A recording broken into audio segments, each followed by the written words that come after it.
Greetings all. It's a Jamaican toy back with you again from a little hiatus as we get ready to get back into the discussions on the plans by the JLPNP to usurp our constitutional monarchy and replace it with their constitutional republic. I'm asking you all to please like, share, and subscribe as we get into this little discussion. Now, before we get into the discussion, I mentioned hiatus. And speaking of hiatus, I would like to belatedly wish everyone that they had a very happy Emancipendence celebration. Emancipendence, of course, being our primary national festival where we celebrated recently our emancipation and the 61st anniversary of our Constitution. This Constitution, which is 61 years old, is the Constitution that I am committed to defending and the Constitution that the ruling class is committed to ripping apart. And I'm saying, having just celebrated 61 years of nationhood, I think it behooves us to do whatever we can in our power to stop these people in their tracks. That being said, let's get into a little discussion today. Now, today I'm going to touch on the very controversial topic of the monarchy and race.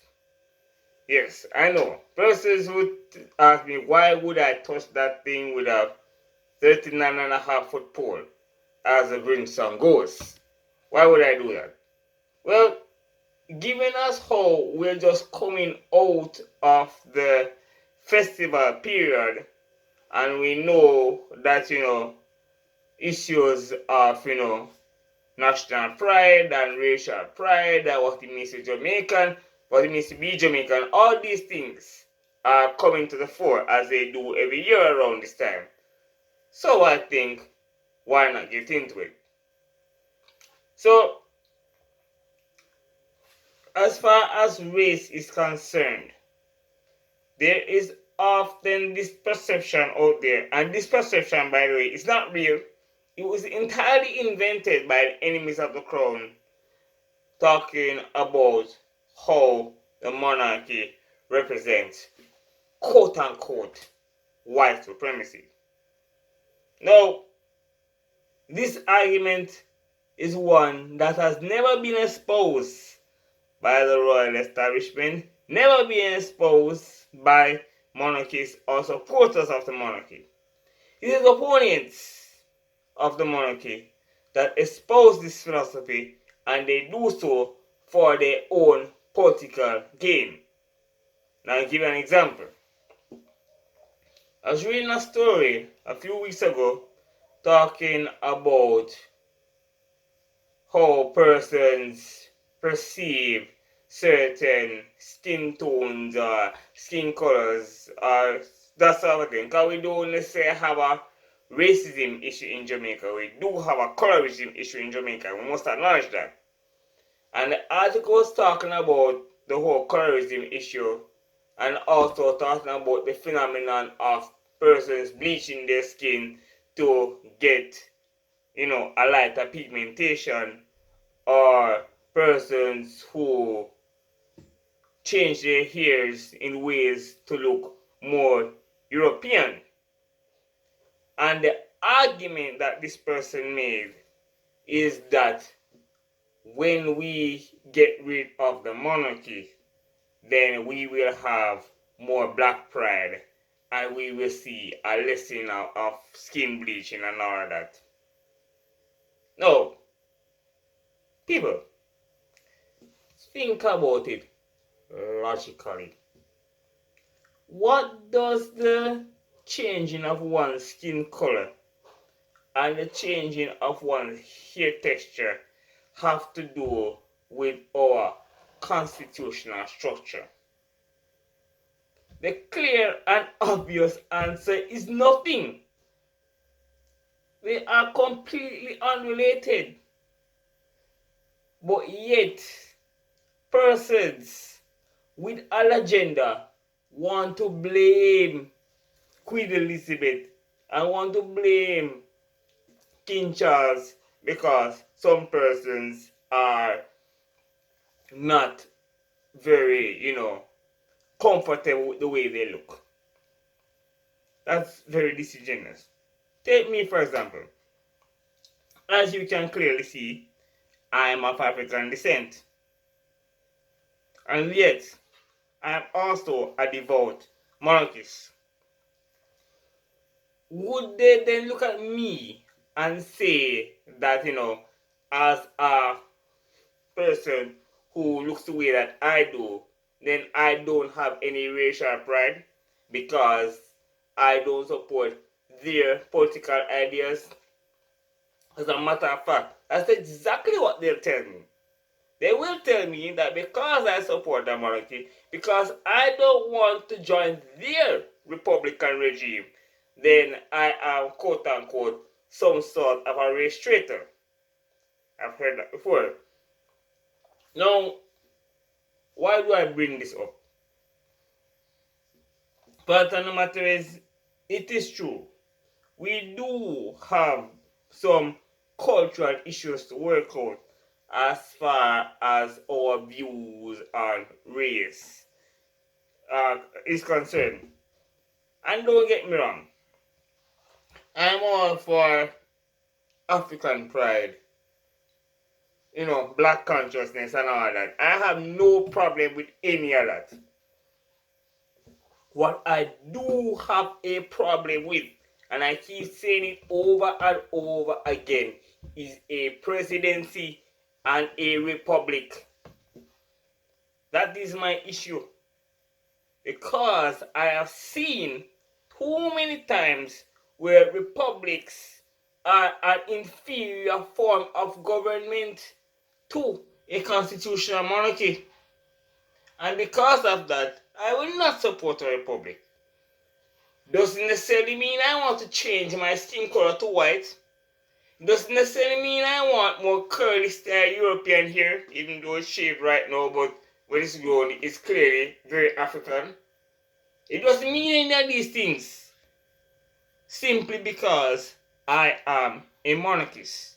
And I will remain a monarchist. And that does not necessarily mean that I am less African or less Jamaican than I would have been if I were a Republican. I'll tell you what these people's problem is. They think they have a right to set the agenda in terms of the national conversation. And anybody who is not done with their agenda is therefore deemed less than. So if I should basically bring forward my talking points, they will look at me and tell me that I am less educated on the subject and that I need to go and study a book.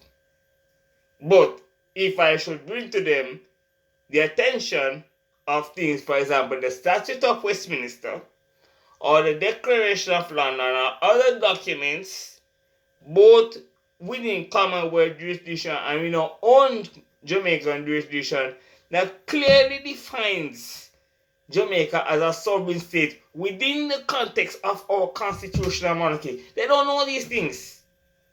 But yet, they wish to condescend to those who do not have the points of view that they do.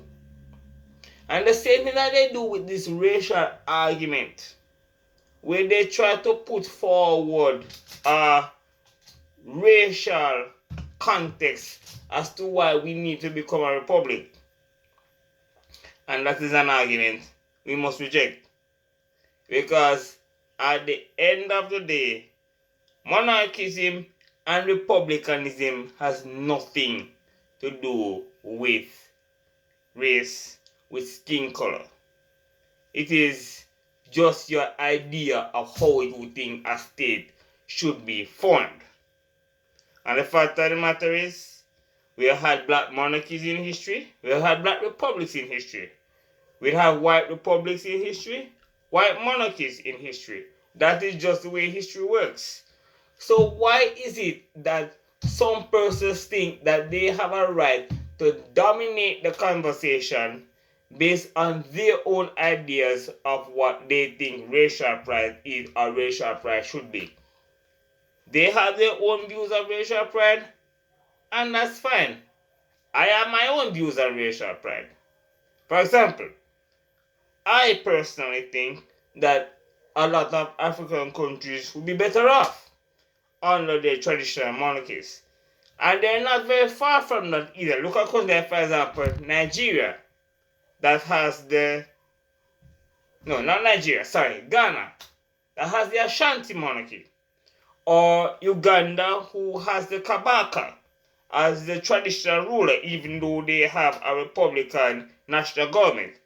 Or look at South Africa, that great South African civilization with the Zulu people.